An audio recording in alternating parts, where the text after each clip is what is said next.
Hello, everybody. Hello. Hi, community groups. Yeah, welcome, everyone. Yeah. We are just going to wait for a few people to join us, and just after 7:30, we'll go straight into our questions. So how was your guys' day? That was pretty good. Yeah, I was telling Mark before you came on, Greg, it was a bit crazy, but I still got stuff done. Feel like Cool. I was a multitasking mother today. Yeah, well done. Cool. So I had a haircut.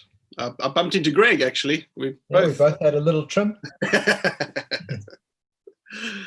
think, Jade, your sides are shorter than mine even, though. Eh? Yeah. They are. Ooh, This is going to become to be known as the CG cut, I suppose. All right. Really short on the sides. Okay, quick question before we get into theology. The American election is happening. We're not going to discuss the election itself, but my thought was, have either of you ever been to America? No. Yeah, I worked for an American company, so we had our offices here in South Africa, but I'd go on one or two sort of business trips there when I was very young, sort of fresh out of college, we would call it. And then afterwards, I spent 3 years touring America, playing music in a band, and that was a great experience. What was your haircut like then, Mark? It was a mohawk for some of it, and then it'll get woolly, and it was interesting times. Cool. Jade, you've never been? No, there was a stage in my life when I really didn't want to go. I wasn't interested in traveling there at all. But yeah, I think I would love to go. I'd love to go and just travel around the States. It seems like such a vast, diverse country.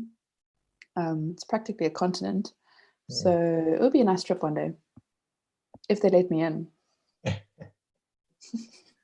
I got to visit on a very quick kind of in-out, bit of a whirlwind tour. We were traveling through America, actually on our way to Canada. We're doing a youth conference in Vancouver and in Toronto, but en route I managed to stop in California and got to see some friends there. Spent a day in San Francisco, and then on our way across to Toronto, we had to go via Minneapolis. And I always laugh about it now because the thing I did, I had a day to waste in Minneapolis. So I went to the Mall of America, of all places. And guess where I would go today? Who's in Minneapolis? No, I don't know. Don't you know? No. John Piper's in Minneapolis. Yeah, oh. Desiring God. I didn't know that's where they were at. That's cool. Can you believe it? I missed out. Let's go to the mall. Okay, let's get going. Welcome to Doctrine and Devotion. We're hoping that you're watching maybe with your family, maybe on your own, but hopefully with a community group, hopefully with some friends. But either way, we hope that you will engage and feel enriched by our discussion as we journey through the New City Catechism. All right, so we're dealing with two questions tonight. And last week, we spoke about what kind of Redeemer is necessary for salvation. And we spoke about Jesus being man and God. Now, tonight's a similar question, but we're answering the question of why. Why is it necessary that he is man and God? So let's have a look at those questions. Cool. Read them for us, Jade, when you're ready. Yeah, here we go. Question 22. Why must the Redeemer be truly human? That in human nature, he might on our behalf perfectly obey the whole law and suffer the punishment for human sin, and also that he might sympathize with our weaknesses. And then the next question is, why must the Redeemer be truly God? That because of his divine nature, his perfect obedience and suffering, would be perfect and effective, and also that he would be able to bear the righteous anger of God against sin and yet overcome death. Awesome. Well, what a privilege to talk about the ultimate center of our faith, the ultimate center of our Christian joy and delight, and that is Jesus Christ, his person, his work, his nature. So maybe let's kick off with why must the Redeemer be truly human? What's so important about his humanness? Yeah, I mean, we touched on a lot of these things last week already, but it's good to get into the theology of it and what it's actually going to do, why it's important, rather than how do these two things work together. But the question seems so clear in its answer, in that he had to be human so that on our behalf, he could do all of these things. And really, when we think of Jesus, a lot of people might think of him as just a good person or a nice example to follow. But what's crucial to our faith is that Jesus lived, not only died. We can't only think of that because so much goes before. Jesus lived, he behaved, he thought, he interacted, he absolutely everything he did in his life was on our behalf. And that's tremendous, that all of his life is counted as this righteous life, that when he gets to the cross, even that moment of death on the cross is on our behalf. So at least I found that challenging, to not just think of the cross as being on my behalf. He died for me, but he lived for me as well. Everything he did in his life, he did on my behalf. Yeah, there's a word that you that they don't mention there that I think is worth mentioning, and that's also a substitute. That sort of says quite a bit, and yeah, so a perfect substitute. And if we just look at some of those things that stick out in that definition, that in human nature, this is all about us, man, and sinning against God. And so therefore, to be a perfect substitute, it would have to be someone like us in a bodily form like us, and overcoming death. Yeah, I think often when we think of substitution, we immediately think Jesus died in our place. But it's really crucial that we realize he lived in our place. And so if he did live in our place, then it demands that he had a human nature just like ours. So he took on human form bodily, but he also had a human nature, yet was without sin, which we discussed last week. So he was able to be tempted in every way. He could experience emotions, fears, anxieties. He had a human nature that was just like ours. And that was necessary because that's what he came to save. He came to save human beings.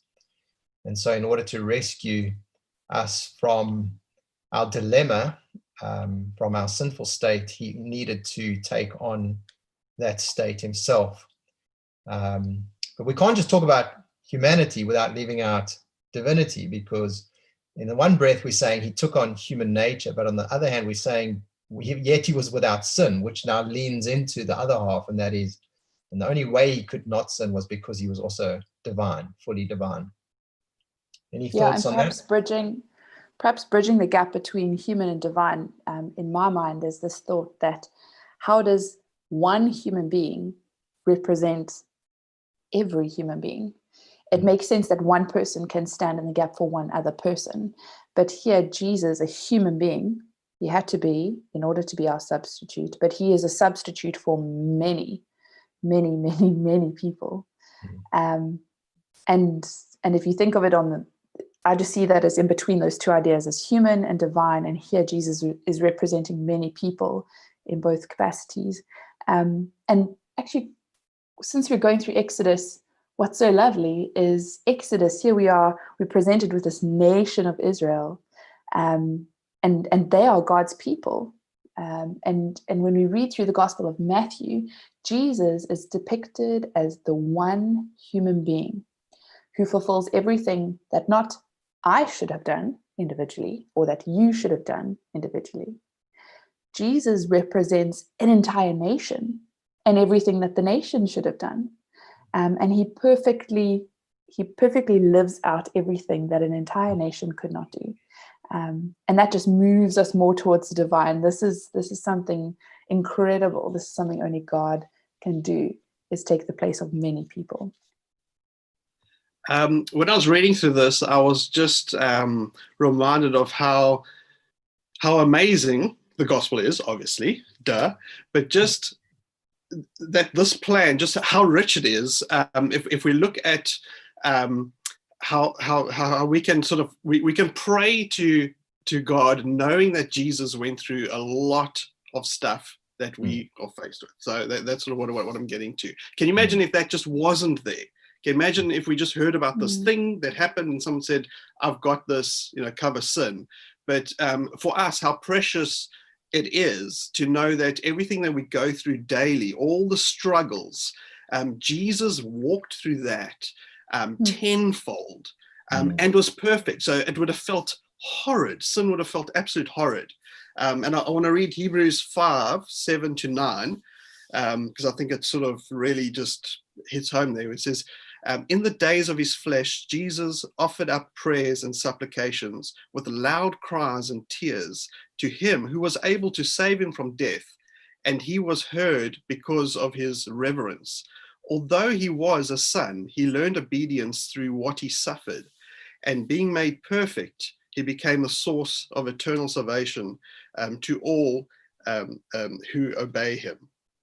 And just what he went through, yes, we're going to talk about human and divine, but if we look at some of these aspects of the human side that we see, I mean, it's so humbling. It's a strange phrase to hear as you read it, Mark, to say that, and being made perfect. We think of Jesus. I mean, surely this is conflicting in my mind. Jesus is perfect. Jesus was perfect. He didn't have to be made perfect. But perhaps in a sense, yes, he had to be made a perfect substitute for us. By obedience, the only way to represent us, and Hebrews also talks about this, Jesus, our high priest, Jesus, the only mediator, the one who can stand between us and God, is that he had to go through all of the things he went through, especially suffering, especially obedience in suffering, in order to show and in order to prove and to demonstrate that he 100% is our high priest, the one who can sympathize with our weaknesses, the one who can stand in the gap between us and God and offer sacrifices himself, offer that sacrifice to God. One thing that really hit me, Luke 22 verse 42, saying, Father, if you're willing, remove this cup from me. Nevertheless, not my will, but yours be done. Now, it's quite a thing, because God is Father, Son, Holy Spirit. But Jesus is going through something here. He's living the perfect life. So I would think that his will is very much in line with his Father's will, but he's still saying, no, not my will, but your will be done. I think that's also just really, really powerful. Sure. Which just emphasizes his humanity. He was, under a lot of pressure, setting his face towards Jerusalem. We read those verses, but it wasn't easy. It wasn't easy to walk that road and to undergo the betrayal, the rejections, the beatings, the sufferings, which then kind of leads us to, we've spoken quite a bit about his human side. But I mean, if he was only human, then he would never have been able to endure such suffering especially since, Jade, as you made the point, he's not just suffering for the sins of one person. He's suffering for the sins of the whole world, for all the elect and all of the cosmos, which is under a curse. Galatians tells us that Jesus became a curse. Now, how could a simple human being bear the weight of the wrath of God, the anger of humanity, the betrayal, the rejection, and death, if he was just a human being? A substitute, he can't. In order to be a perfect substitute, he has to be, yes, man, but also, yes, God, in order to be able to endure that kind of agony and also to satisfy the perfect justice that needed to be satisfied.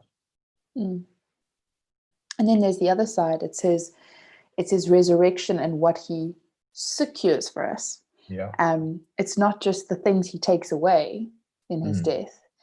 As a divine savior, he is able to endure all of that, to forgive sins, to stand in the gap, to receive the wrath of God on our behalf.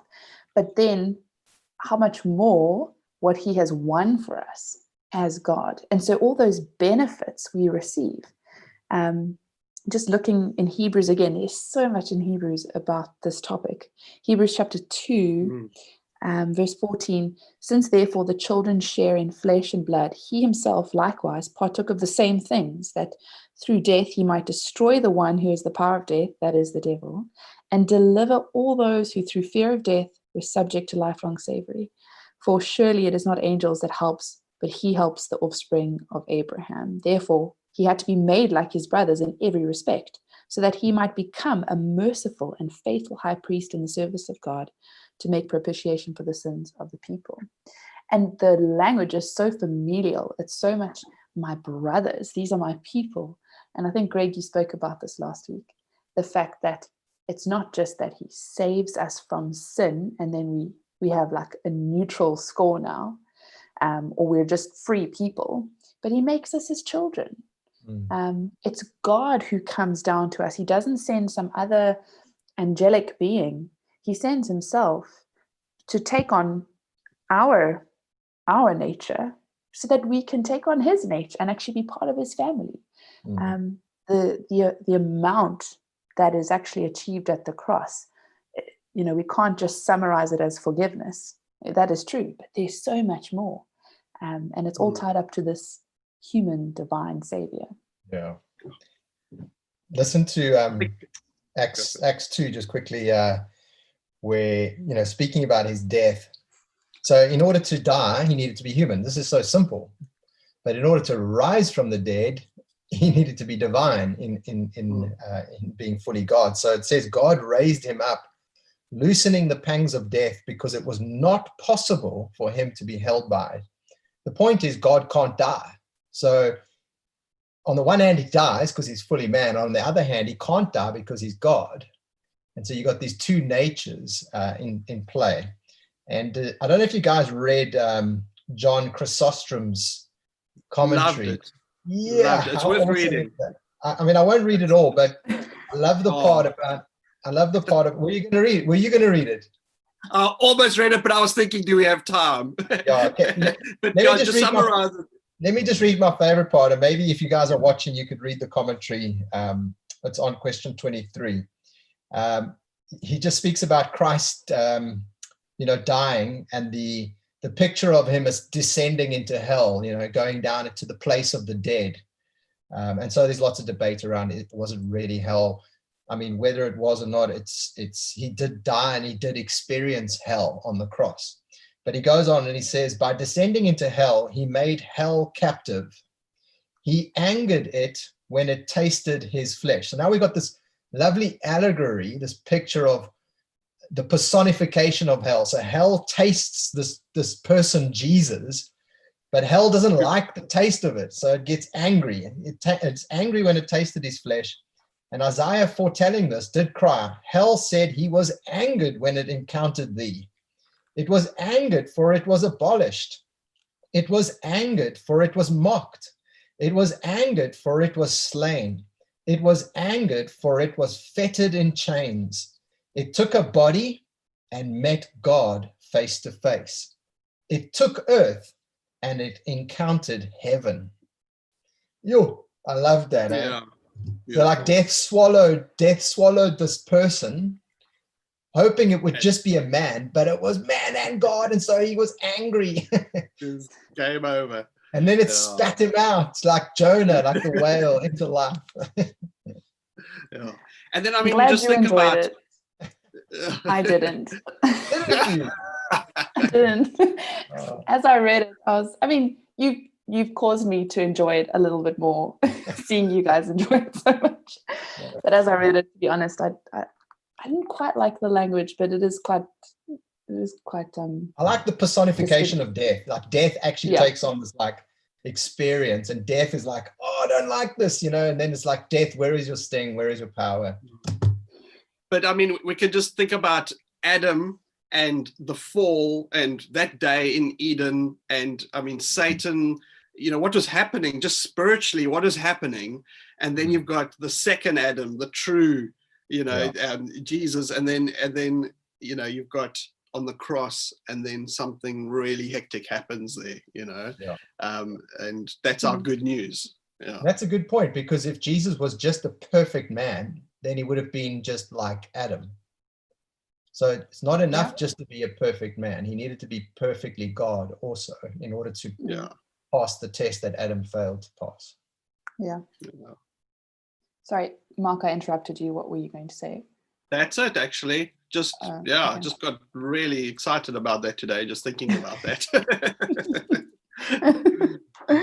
I mean, the subject matter is exciting. I just didn't, Anyway, what I did enjoy was Tabiti's commentary. It just, in the one point that he made, I found really helpful, which was right at the beginning, where he says that we've been fallen for so long that we think we know, that we think that we are the measure of what it means to be human. And so we say things like, to err is human. And so we have created our own definitions of what it means to be human. And I found that very interesting, just to rethink the things that I think I should be, or how we should behave, or what we should aspire to.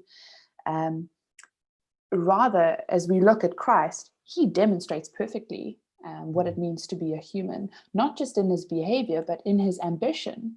And I have to check myself very regularly and say, what is my ambition? What am I living for? Where is my focus? Where is my gaze? Because surely what many of us are looking for is fulfillment in our lives. We chase after fulfillment, whether we think we will find it in success or money, or family or careers or whatever it is. We all have an idea of where we will find satisfaction and fulfillment.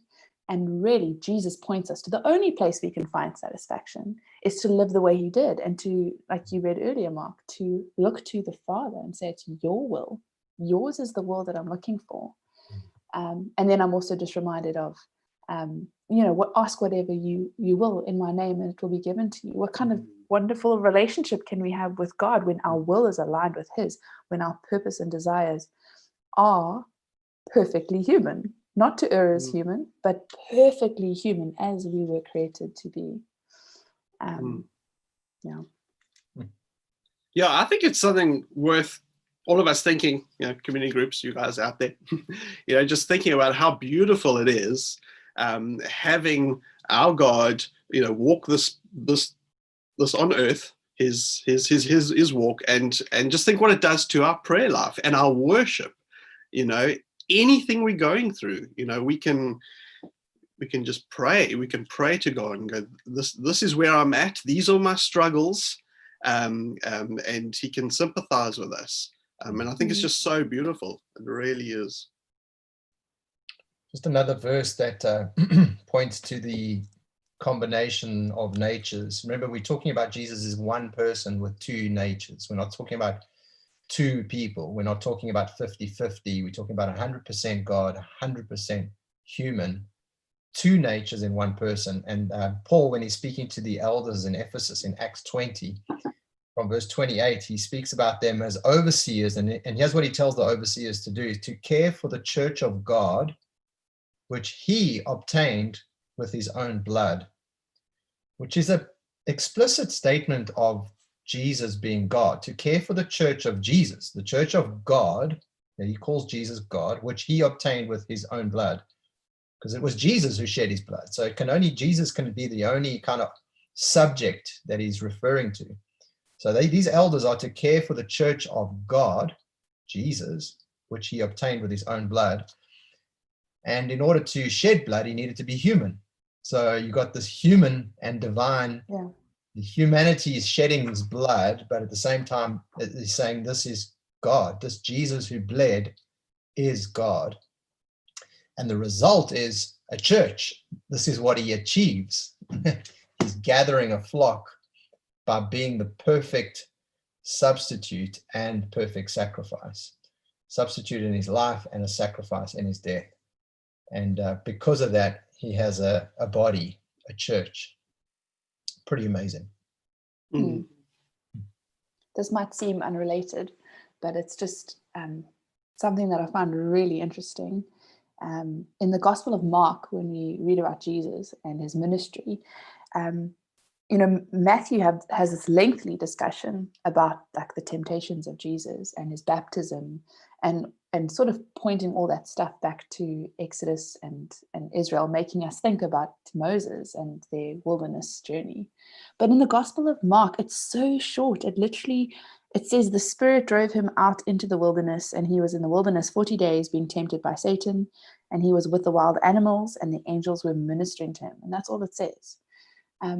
And I remember struggling through that, just being like, what is this here for? And he was with the wild animals. It just seems like the most random verse. No other gospel writer says that. And perhaps, or at least for me, it made me think back to the Garden of Eden and a lot of these prophecies about how God is going to perfect his creation.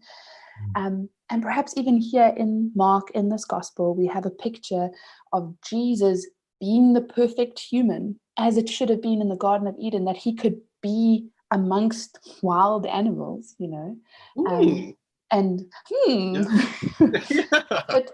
but it came from that thought of what does it mean to be a perfect human. And even there we see Jesus being this perfect human, even in the face of temptation, the fact that he was tempted but never ever sinned, that he could be with the wild animals, that he could, in the next chapter, that he could heal the paralytic and forgive his sins. But God is the only one who can forgive sins. I wonder what's happening. Jesus is God. The gospel writers make it so clear that this man that you see with your eyes, that you can touch, this man that gets hungry, this man who cares for you, who has great compassion for you, this man is God. And so all of those things that we see is a reflection of God, because he's the perfect representation of God. God is compassion, and God loves us, and God longs to draw his people to himself. And it's so wonderful that God has shown himself to us in a way that we can understand, in a way that we can even imagine. As we read these stories, we can picture a man and we can think of a human being moving around. And that's a wonderful salvation. It's not an abstract salvation. It's such a tangible salvation, which is so great. I like that point. I think, if you think about all that Jesus accomplished, he's our high priest, he's our prophet, he's our king, he's our substitute, he's our mediator. All of these works are only possible if he is fully man and fully God. If you take one part away, then that work is not complete. It's not sufficient. There's something missing.